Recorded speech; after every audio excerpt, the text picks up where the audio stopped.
if someone is considering some changes, they are looking to make some drastic changes, how do they participate in their own rescue? What does that look like? I know you went through it. You could probably tell stories, but Yeah. just what does that look like? What does that feel like?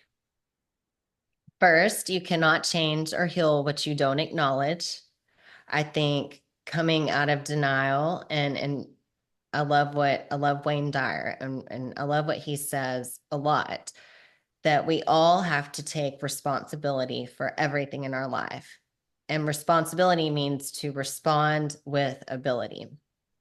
Right. So I had to be open to everything and attached to nothing. And what do I mean by that? I had to be open to doing things differently. So I gave myself permission to think differently. That allowed me to make different choices and try things maybe that I would not have tried before because I was in a self-protective stand.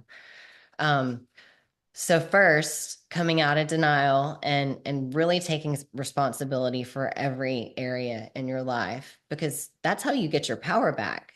Then you can control what happens if you acknowledge that.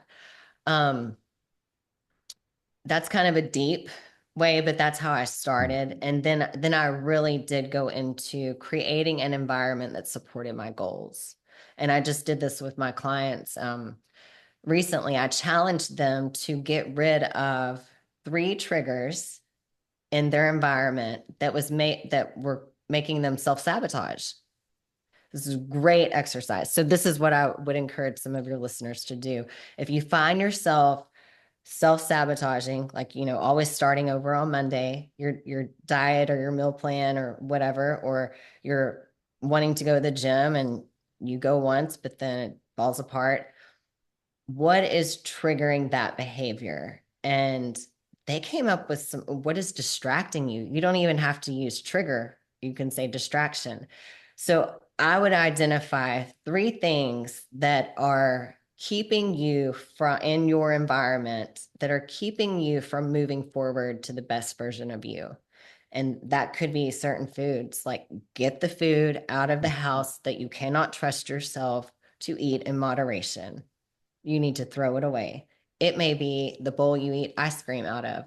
I had one client who she stopped sitting in the recliner that she snacked in because she associated this recliner with eating the junk at night. And she's like, okay, I can't sit there anymore. And so she created another space to sit, deleting apps off your phone.